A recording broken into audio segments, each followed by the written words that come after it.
Is y'all ready? Yes.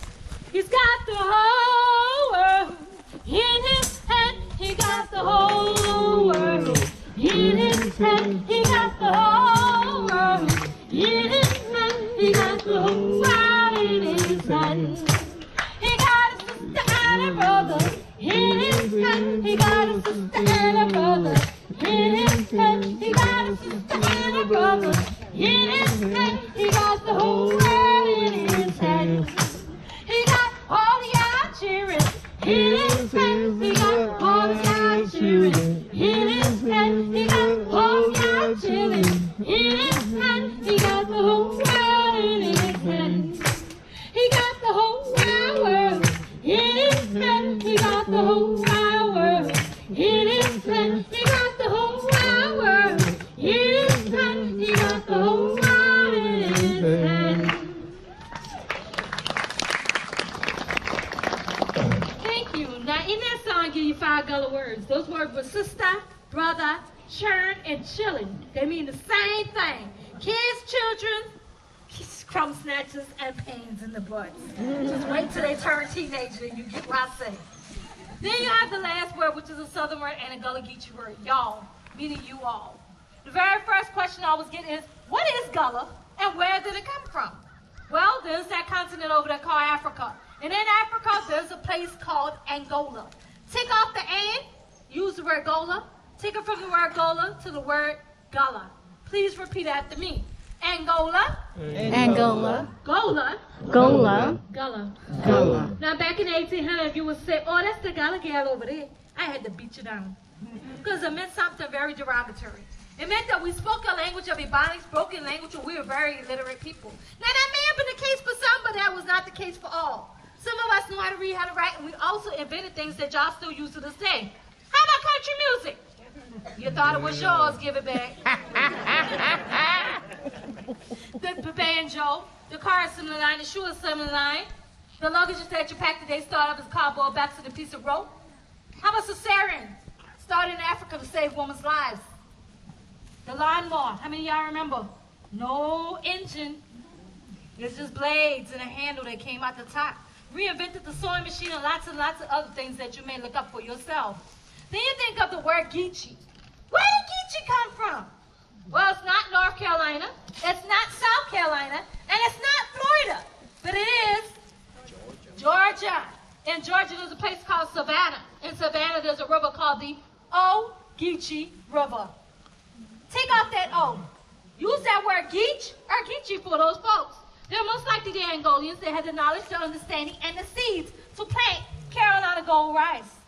Now, other than this bag and the husk of the rice, why would you call this Carolina gold? How much money you brought me? How much gold you brought me? I need some gold. I need at least 2 pounds. 2 pounds of rice, I need 2 pounds of gold. You got it?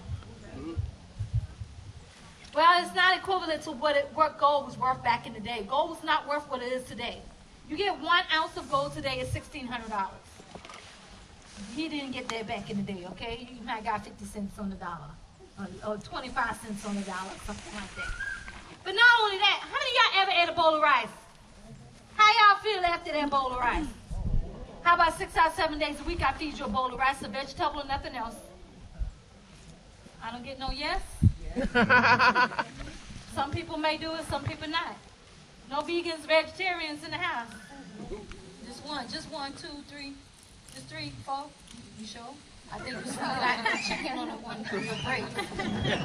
I think you sneak like the chicken on the one for your break. What you doing, young man? You sneaking out getting a box of chicken every now and then. I'm just messing with them. But when you think about that, the men actually got tired of that. So they decided that they was going to go hunting. That's why when they excavated the floors, they found a whole lot of tiny bones underneath it. Now, I remind you that the floors were not what we step on today. It was not wooden floors. They had mud floors. And they tucked bones under mud. They went out and they got the rabbits, the squirrels, the coons, the alligators, the possums, the turtles, the critters, and anything else that they could have hunted. Now, in my grandmama's household, both of them were Gullah Geechee. But one was Blackfoot Native American and black, and the other one was blackity black, black, black, black. The one that was blackity black, black, black was my father's mother, And the reason why I said it was because she raised us on her farm. So anything that she butchered, then nothing went to waste. If we butchered a pig, we got hog head cheese out the head. We had chitlins. We had casing for the sausage. We had mountain oysters, pig feet, pig tail, ham, and anything else that she got out of that pig. Nothing went to waste. But she had a dish that she always would cook was called coulda stew. And I know a lot of y'all think about coulda been this, coulda been that. But coulda is actually an animal. Anybody know what a coulda is? Say it again. It ain't a coon. A coon is a coon. A coulda is actually an alligator snapper turtle. Now, when she got about 4 of them, she made us a good stew out of them. And we noticed that with 4 turtles, so we started saying Donatello, Michelangelo, Leonardo, and Raphael was all in the pot.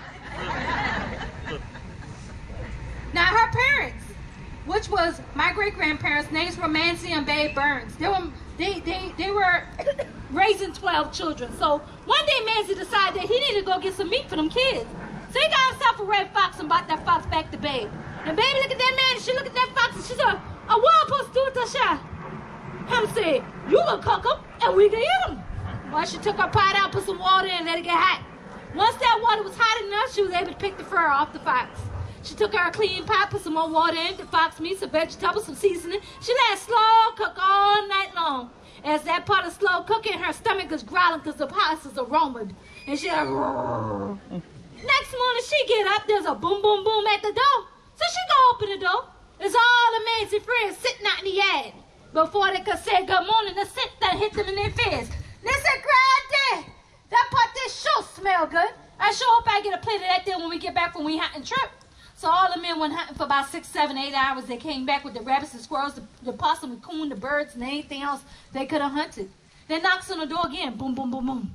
"Hey there, babe. We done come back from we hunting trip. You still gonna fix me that plate you promised me before we leave y'all this morning?" So she would go on in the kitchen, and she fixed everybody a plate.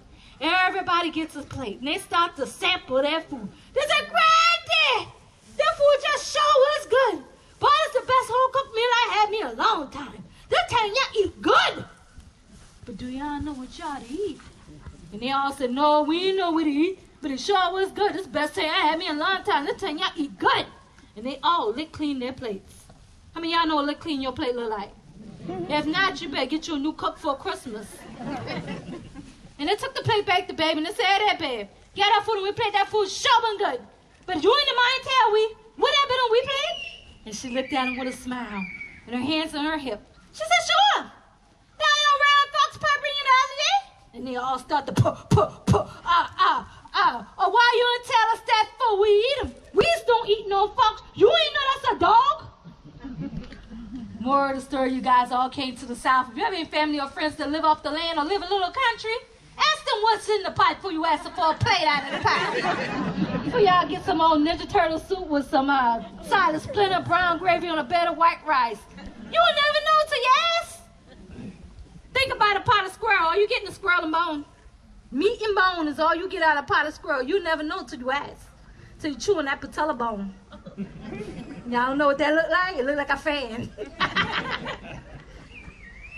Then you think of our language. Now you may think of our language as one language, but our language is thousands of different languages blended together to make that one language. It's a part of that Creole that you hear in Louisiana, New Orleans. It's also a part of that Patois, a Jamaican Caribbean language. You understand what I said? Because I shot New Orleans and I said, "No way." You got it, baby. Everybody got it? Patois is a Jamaican Caribbean language where they shorten the words so you do not understand a thing that they say no ways. I am very fluent in Gullah Geechee, but what it's called that I do is called code switching. Does anybody know the definition of code switching? Nobody? Yes?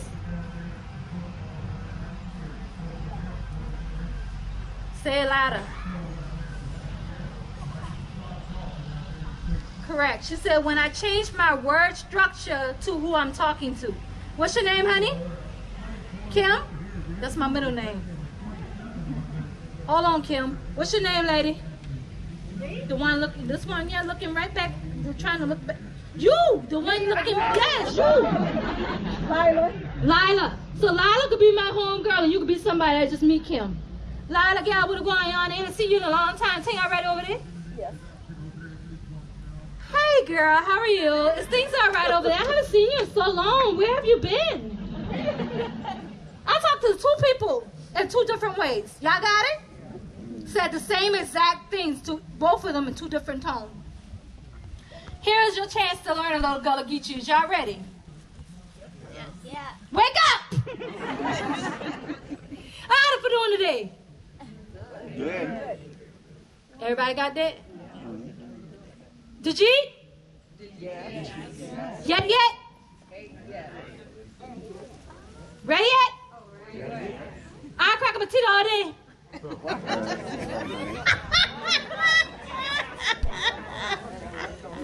I said 5 words that fast. I crack a potato all day.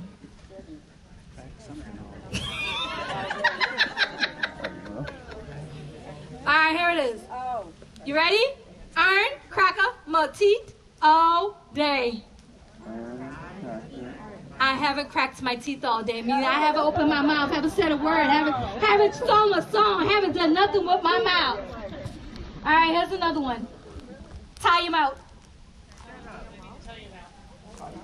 Tie your mouth. Say it again. Tie your mouth. Shut up, zipper, hush, be quiet. Don't say another word. Tie your mouth. You can use it on your husband, your wife, or your children. Anybody who want to fuss back and don't listen. Girlfriend, boyfriend. Tie your mouth. Don't say I told you so. But those are some of the lines that they used to use back in the day. And the reason why they talk so fast back in the day, because a lot of people have the stigma of South Carolinians should talk slow. Well, Gullah Geechee people don't talk slow. We talk fast because we want the next one to know what we're saying. So we was on the plantation, we weren't allowed to talk. We talked really fast so they could understand what we're saying and say it as fast so nobody thought we were saying anything. Y'all got it? Not losing you, am I? Getting married. Getting married. We weren't allowed. In the Constitution, they had us labeled as 3/5 of a human being. Being 3/5 of a human being meant that we was not enough for them to pay full property tax on human property. But in between the time of Christmas and New Year's, if we find them alone burning log like an old oak, cypress, or pine, they would give us a week off to do as we please. In that week, we were around for to the woods and we created something called jumping the broom, which symbolizes sweeping away our past and starting a new beginning. Do I have any newlyweds in the house?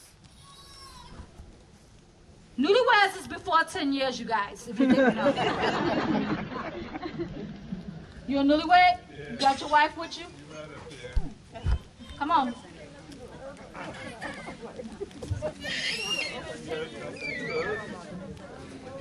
She's right there. She's not moving. Where your woman at? Right there. With the camera? Come on, woman. I don't know why you holding that camera. You get somebody else to hold it for you. In 1930s, they wrote this book called The Black Genesis. The Black Genesis goes from Genesis all the way to Bear, Rabbit, Hinker for a long tail.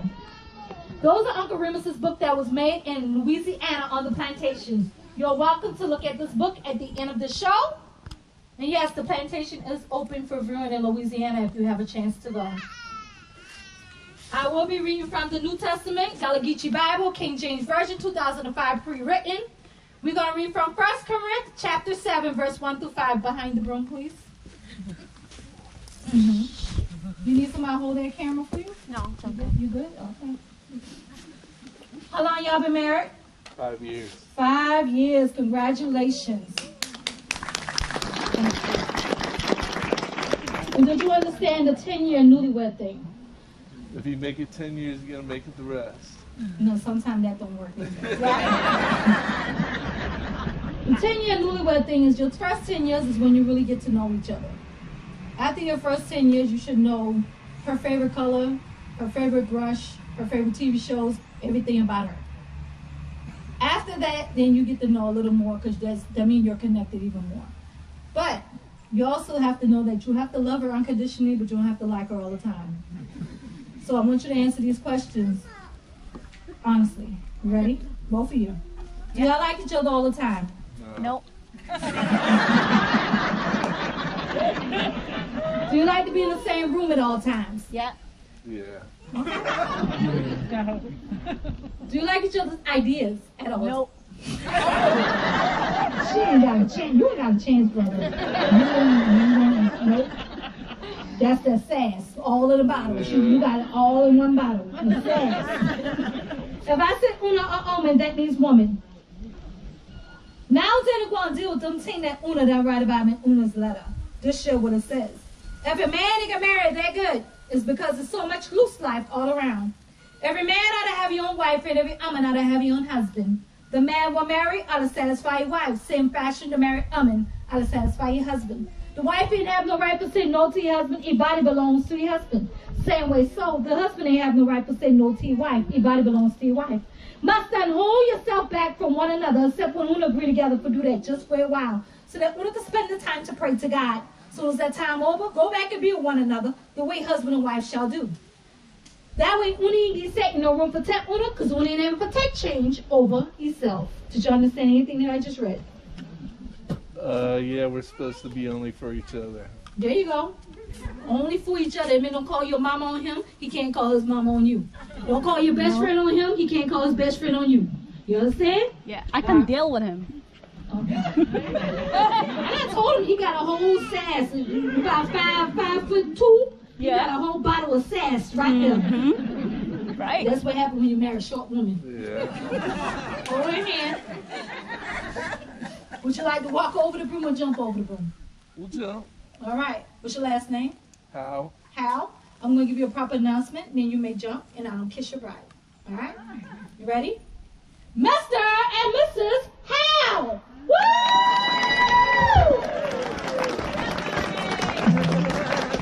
Congratulations on your 5 years. I hope that y'all have 50 plus more. Never forget to date each other. Always take the bottle of wine to your backyard because you just turn water into